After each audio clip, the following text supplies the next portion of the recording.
umurongo wa 26 haravuga ngo umuntu namporera kuko aho ndi n'umugaragu wanjye ariho azaba, umuntu namporera Data azamuha icyubahiro. Hanyuma ndashaka gusoma umurongo wa nyuma sorejeho muyondi dusome urwandiko rwa mbere Pawulo yandikiye Timoteyo igice cya 12 haravuga ngo ndashimira Kristo Yesu umwami wacu wambashishije yuko yatekereje ko ndi uwo kwizera akangabira umurimo we. Amen. Nabikoze mbishaka, nasomye imirongo myinshi mbishaka kubera ko abantu benshi ntibagifite umwanya wo gusoma Bibiliya. Icya kabiri, iki kintu cyitwa gukorera Imana, kwizera n'imirimo, inyigisho nyinshi ziri hano hanze kandi zayobotswe n'abantu benshi zivuga ko gukorera Imana bitari ngombwa, Imana nta kintu wayikorera. Abo babifatanya n'ikindi kivuga ko iyo umuntu akijijwe ashaka yanywa inzoga, agasambana, akica, agakora ibintu byose, ibyaha byose byarababariwe. Ibyo dukora kera, ibyo dukora ubu, n'ibyo tuzakora ubutaha byose byarababariwe. Bakagerekaho ikindi kibi cyane kivuga ko nta mpamvu yo kugira umutima uhana, nta mpamvu rwose yo kwicira urubanza ku bw'ibyo wakoze. Mwibuke ko twihana kubera umutima nama, tugakoresha amahitamo yacu, Imana ikatubabarira. Iyo bigeze igihe rero umutima uhana upfa, usigara utakira umuntu uri ikintu. Pawulo yaravuze ngo ntimukirengagize ijwi ribahana, iryo bamwe birengagije bakamera nk'inkuge imenekeye mu nyanja. Iyo utakigira ijwi riguhana usigara urundi muntu. Tugiye kuganira rero ku kwizera n'imirimo. Umurimo w'Imana utangira ryari?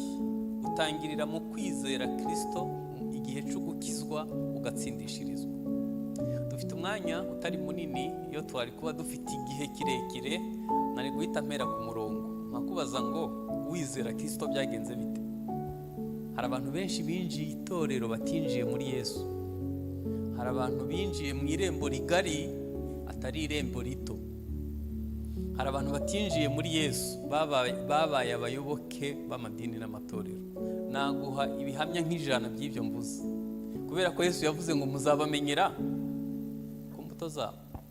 Umurimo w'Imana utangirira mu kumurikirwa n'Umwuka Wera, ukagira agahinda gatera kwihana kuticuzwa, ukiyemeza guhindukira, hanyuma ukizera amaraso Yesu nk'igitambo kizima, ukatura ibyaha wakoze. Icyo gihe ubukijijwe.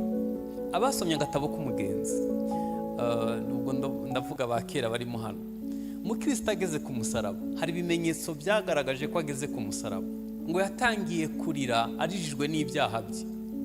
Hajya wowe wihanye useka cyangwa wihanyurira? Ntimureba ko abagabo b'Abanyafurika tuzi kumetiriza amarangamutima yacu ngo amarira atemba ajya mu nda? Iyo wahuye n'Umwuka Wera akakwemeza ko wari kuzarimbuka, akaba aguhaye ubugingo buhoraho, ntabwo amarira yatemba ajya imbere. Azi inyuma, ibintu birimo protokole bihita bigabanuka. Ariko barabizi neza ko ndize, babyiyumvamo muri bo. Undi araza muha umuzingo w'igitabo, aramubwira ngo niwitondere ibyanditswe muri iki gitabo bizakubera urufunguzo rukwinjiza mu bwami bw'Imana. Ubwo babyita guhuza ijambo ry'Imana n'imirimo. Umurimo w'Imana rero utangirira mu kwizera Kristo nk'umwami n'umukiza, ugakomereza umurimo w'Imana ugakomereza mu kuduhindura ku ngeso. Akako karakomeye. Abantu benshi barakijijwe hanyuma ntibatera intambwe yo guhinduka ku ngeso no gusa na Kristo, ku buryo dufite abantu yirata ingeso mbi, akavuga ngo ngiye muzamfata uko niko nteye, ndakara nka papa na sogokuru niko yari ameze. Kurakara ko atari imbuto z'umwuka, ko kuntu uteye ko bigora abandi. Wagerageje guhinduka. Nakijwe mfite imyaka 10, ku myaka 13 bantangaho kimwe mu 10, mitani mu kiwacu njya kubana n'abamisiyoneri mu ishamba. 2007 nabaye umupasiteri, ariko ibyo bintu byose mbabwiye muzumva gake mbivuga. Kubera iki?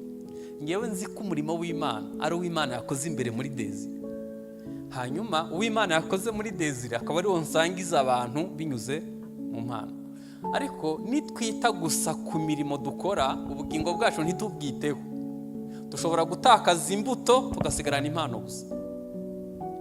Umurimo w'Imana utangira mu kwizera Yesu, ugakomereza mu guhinduka ku ngeso, hanyuma ugakomereza mu kutumenyesha abo turi bo muri Kristo Yesu. Ndinde muri Kristo igizwe n'ibibazo byinshi. Ndinde muri Kristo Yesu, Imana yandemeye gukora iki? Nihe mpano mfite? Nuhe muhamagaro uri ku buzima bwanjye? Ni nuruhe ruhande mfite mu imbaraga? Kubera ko intege nke niwanyu barazikubwiye naho wize barazikubwiye, ahubwo kuye kumenya ngo ni uruhe ruhande mfite mu imbaraga watuma nkora imirimo myiza muri Kristo. Hanyuma ni bande bafatanya bikorwa, nihe miryango ikinguye ku buzima bwanjye, hanyuma nihe nkwiye kubikoresha. Niba utarabasha gusubiza ibyo bibazo, ntekereza ko uzakora ibintu bike muri Kristo. Muzi impamvu tugongana mu rusengero? Yesu akwiye kuba umwami w'utwo tuntu twose.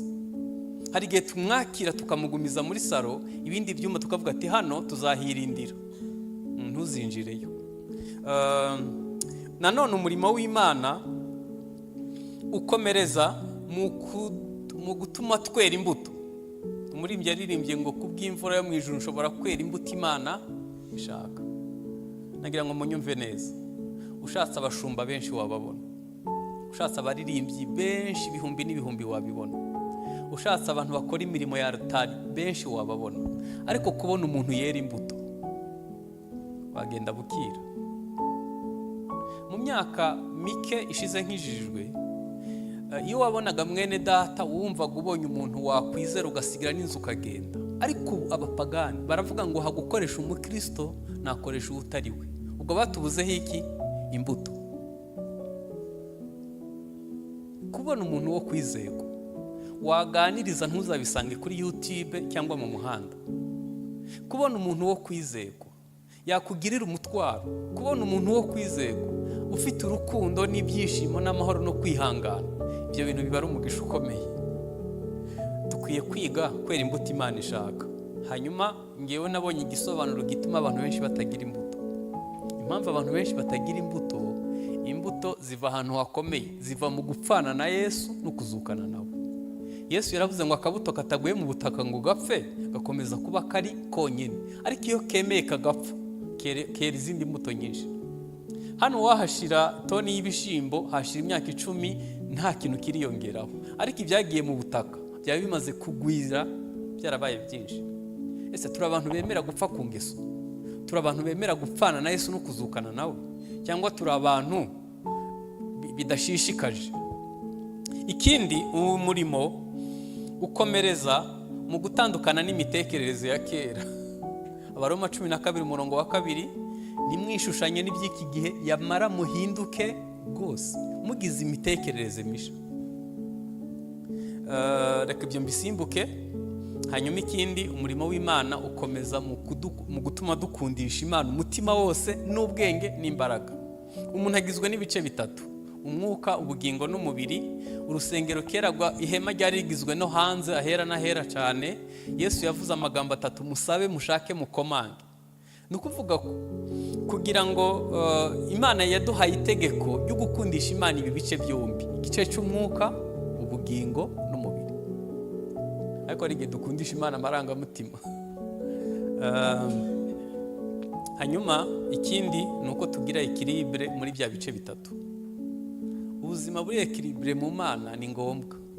Ni byiza kumenya umwanya w'Imana, ni byiza kumenya umwanya w'urugo rwawe n'umwanya wo gushaka ubuzima. Dufite abantu rero bahengamiye ahantu hamwe. Iyo agiye gushaka amafaranga n'ubuzima, ntibuka ko gusenga biri ngombwa. Hanyuma hari abandi bagiye gusenga batibuka ko basize ingo.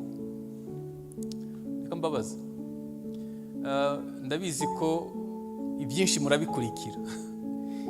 Iyo urusengero ruteguye amasengesho y'iminsi 120, bakajya bava ku rusengero saa 5 y'ijoro, ubwo abafite abana bato mu minsi 120 baba barakoresheje devoir abana, bibuka ko abana bariye.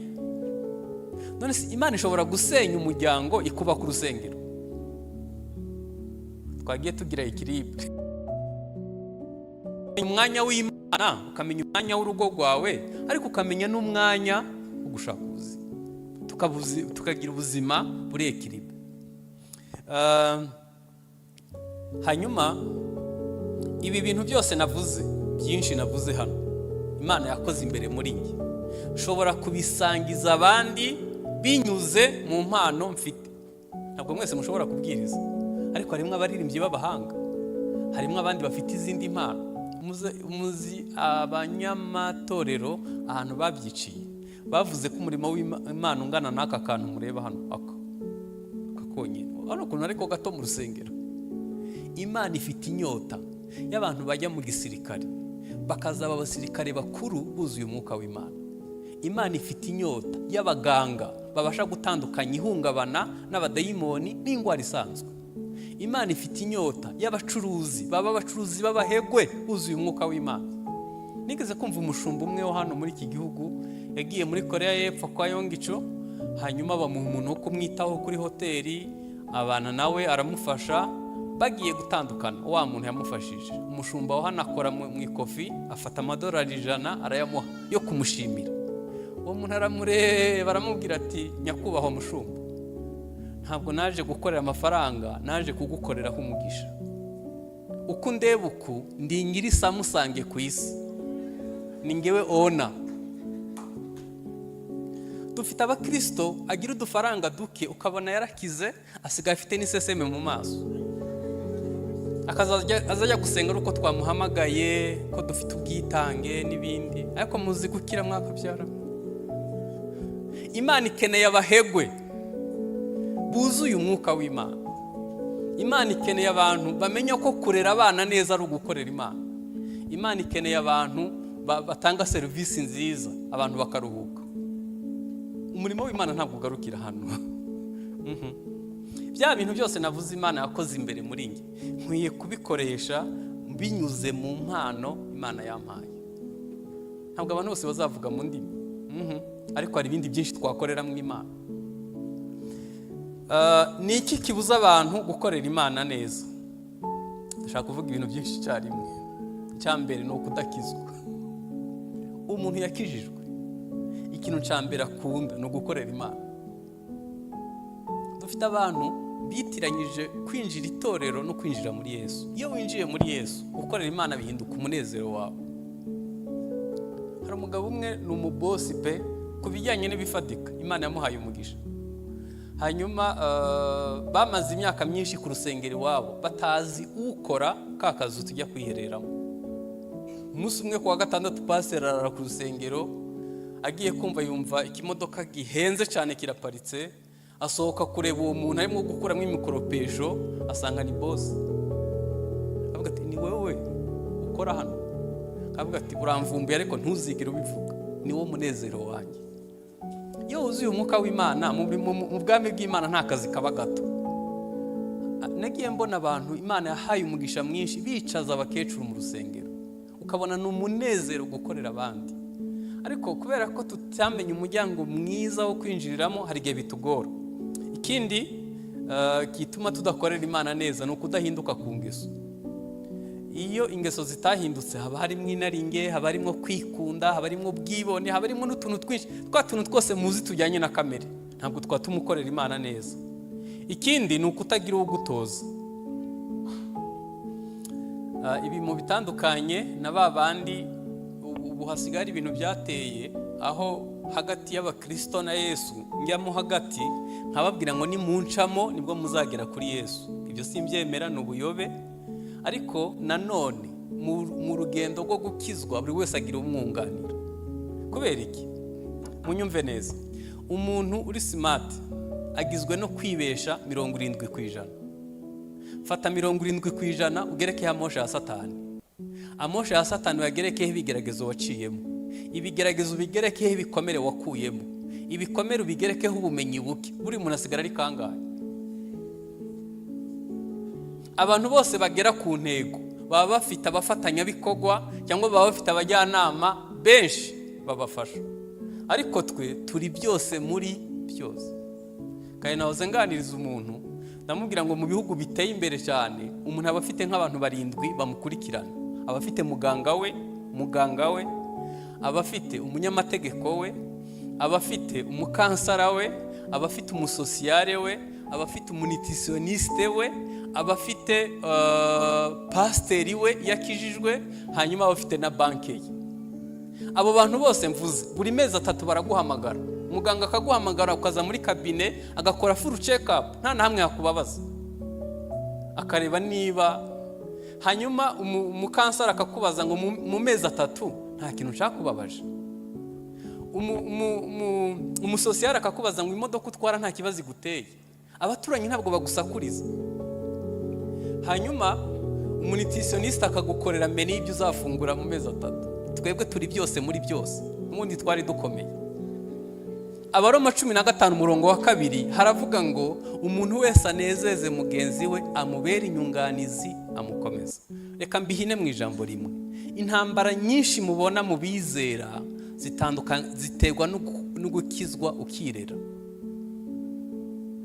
ziterwa no kuba utaragize umuntu ugufata ukuboko mu rugendo rw'agakiza. Imana izi ko umuntu arimanye intege nke kuri cya kigero nababwiye. Niyo mpamvu nyuma ya Mose yashizeho Yosuwa, nyuma ya Eliya hari Elisa, nyuma ya Paulo hari Timoteyo, nyuma ya Yesu hari intumwa, nyuma y'abizera hari abashumba n'abandi bantu bashobora kubafasha mu rugendo rw'agakiza. Akabazo k'amatsiko, pasiteri wawe ninde? Pasiteri wawe ninde? Iyo wagize intege nke ninde waturira?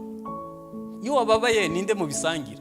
Umubabaro usangiwe uragabanuka, ibyishimo bisangiwe biriyongera. Nubaho udafite uwo musangira ubwo buzima, hari intambwe atazatera mu gakiza. Kimwe mu bituma tudakorera Imana neza, kimwe ni ukudakizwa, cya kabiri ni ukudahinduka ku ngeso, cya gatatu ni ukutagira umuntu ugutoza, hanyuma ikindi ni ukubura ubusabane na nyir'umurimo. Hari igihe umuntu aba deconnecte, akaba atagisabana n'uwamushize mu murimo, agasigara yikorera ku giti cye. Rimwe Imana yigeze kumbaza, nababwiye ko nakijwe mfite imyaka 10, ku myaka 13 bakanangaho kimwe mu 10, nkahita mbana n'abamisiyoneri, nagiye ahantu henshi muri ubwo buryo. Imana umunsi umwe irambaza, ubwo nari ngeze muri adolescence nkunda gufungura, Imana yambaza ngo ko tudaherukana ubahe. Ndavuga ntiye ngiye mbi imbere yawe, mubwira kuwa mbere aho nsengera no kuwa kabiri no kuwa gatatu kugeza ku cyumweru. Imana itirambwira ngo ibyo bintu byose bivuze ndabizi, ngo ariko simperukana nawe. Numva ndavangiwe. Ndavuga iyo bari Imana yari kubizi ko aho ari homba. Ariko nubwo nabaga hose hari ubusabane bwari bwaratakaye. Hari ahantu nahurira nayo turi babiri ntaherukaga.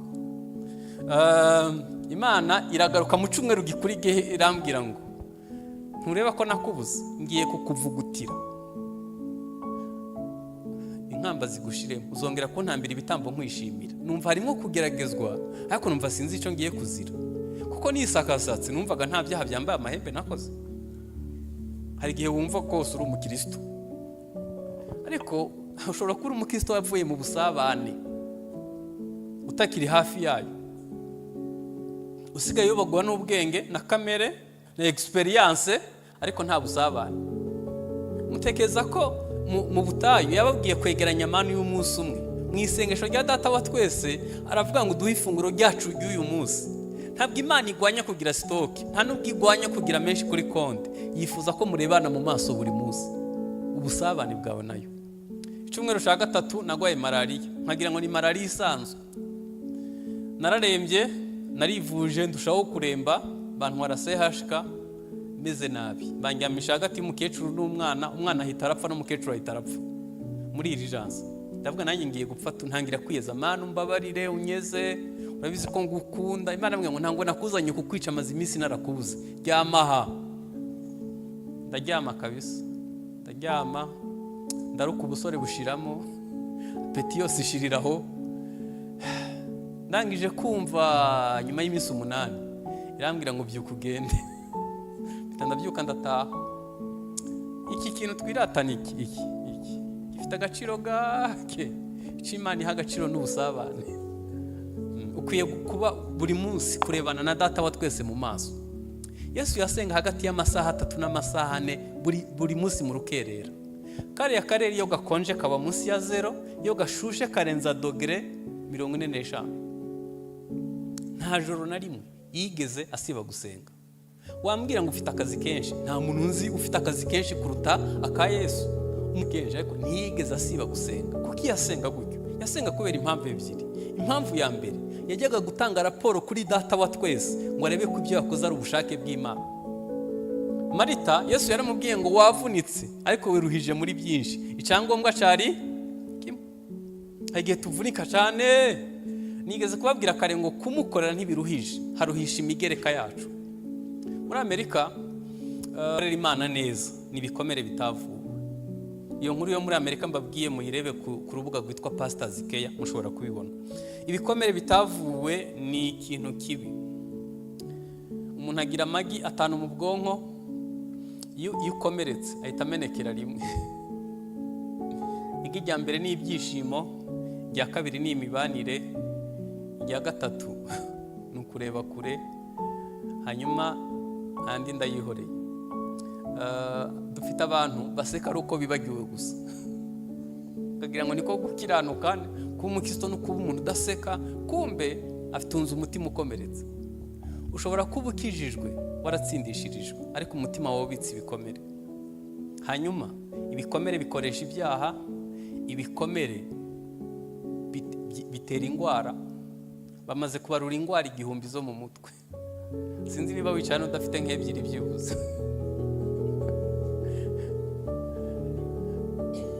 Kwibagirwa ni indwara yo mu mutwe, kubesha ni indwara yo mu mutwe, kwica gahunda ni indwara yo mu mutwe, kwikunda ni indwara yo mu mutwe.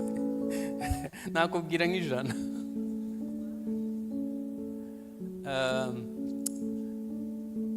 Iyo umuntu akomeretse bimukoresha ibyaha, bitera indwara, byinjiza abadayimoni, byica imibanire yawe n'abandi, bituma ushidikanya Imana, bituma utakaza identity. Ntushobora kugira iyerekwa n'icyerekezo umutima warakomeretse. Umuntu ashobora kuba akijijwe ariko afite ibikomere bituma adakorera Imana.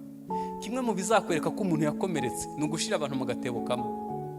Ubu umuntu ufite igikomere ku mugabo yakwemeza ko nta mugabo n'umwe muri iki gihugu muzima ubaho. Umuntu ufite umugore w'ingara yakwemeza ko abagore bose ari kimwe. Umuntu yakomerekeye mu rusengero yakubwira ko abashumba bose ntawe ukijijwe ubaho. Kubera iki? Iyo umuntu atangiye gushira abantu mu gatebo kamwe aba afite ihungabana. Yego ushobora kuba warakomekeye mu rusengero. Ikintu nakubwira, ntabwo urusengero ari ihuriro ry'abatagatifu. Twese turi mu nzira yo guhinduka, turi mu nzira yo gusa na Yesu. Nunahakomerekera Yesu azakomora. Ntuzananigwe gukorera Imana cyangwa ngo wivumbure gukorera Imana ni inyungu zacu. Usibye ko biduhesha umugisha, tukirina bizaduha n'amakamba tuzambara tugezeyo. Bibiliya yatubwiye ngo nuko bene data mukomere, mutanyeganyega, murushaho gukora imirimo y'umwami kuko umuhati wanyu atari ubusa mu mwami.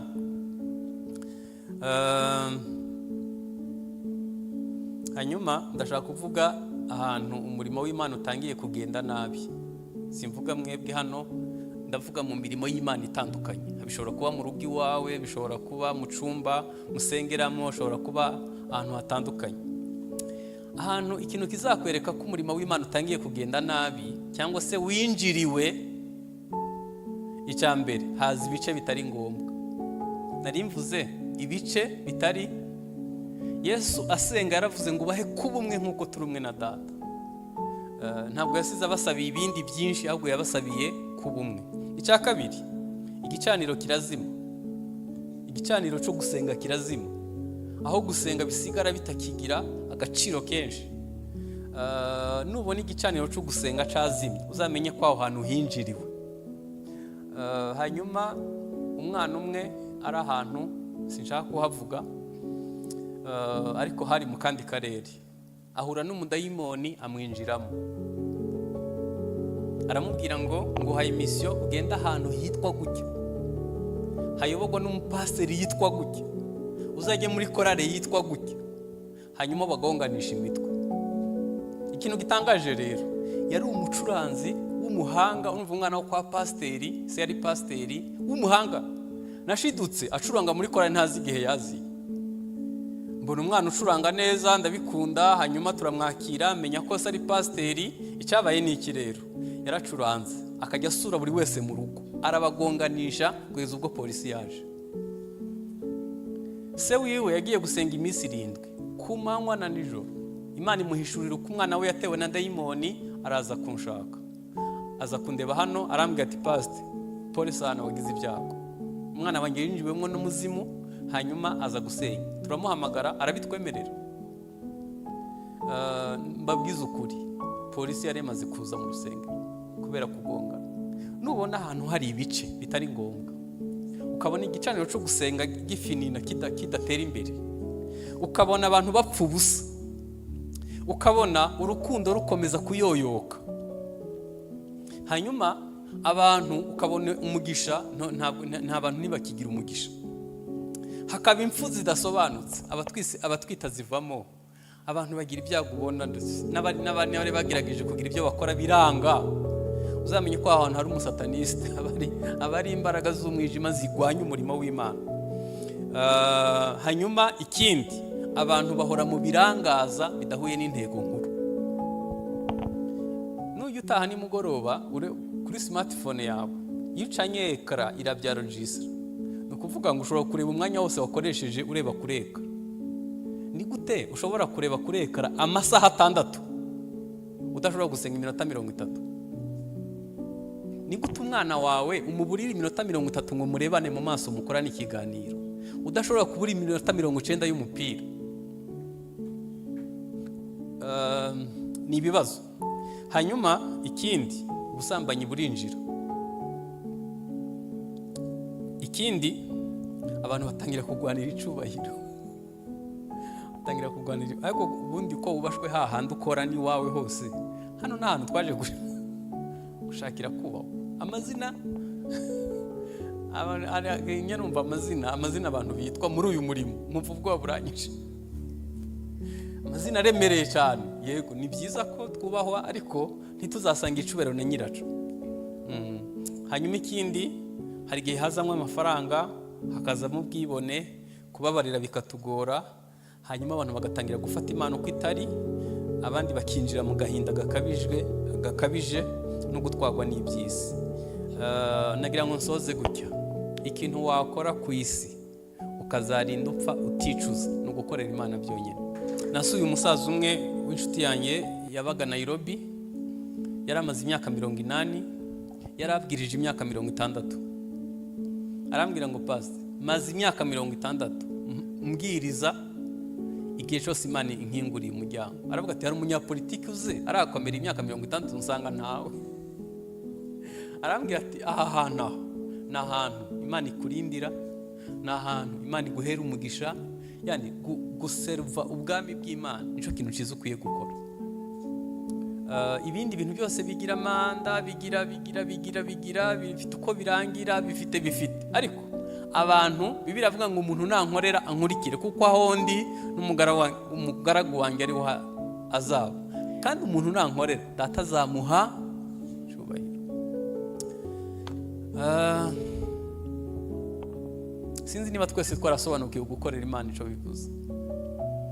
Umugabo umwe yagiye kwiga theology, agira ibyago, yiga theology y'abayobe, agarukana diplome kiremereye, ariko ahetse n'ubuyobe bwinshi. Icyo gihe havuye muri Amerika aje mu gihugu cyabo, Imana yabwiye umukecuru wo mu rusengero, iramubwira ngo nujya gusenga uzatwara ikinyomoro ejo, ariko wa gatandatu azana ikinyomoro mu rusengero. Pastor baramwakira, azanye diplome kiremereye cyane, ariko ahetse n'ubuyobe. Habaho theology nziza, hakaba n'itari ukuri. Hanyuma aravuga, bamuhaye ijambo, aravuga ati torero mvuye kwiga ni sawa, ariko hari ikintu nungutse, twasanze Imana itabaho. Burya ntibaho, ubwo bavuye kwiga. Imana ibwira umukecuru ngo cagiye c'ikinyomoro kirageze. Imana yambwira ngo gifungure ukige, hanyuma ubaze ikibazo. Uriya mushumba umubaze, iki kinyomoro kiraryoshe cyangwa kirabishe? Hanyuma aravuga ati, ahita abaza ikibazo. Pastor avuga ati, mukecuru ko nasize ufite ubwenge, byakenze bite? Ni uri kukijya, uzi niba kiryoshe cyangwa kitaryoshe? Aramubwira ngo nawe nagira nkubwira ko watwigishije ibyo utazi, abamuriyeho nibo bazi ko aryoshe. Nta kintu kizadutandukanya n'urukundo rwa Kristo Yesu.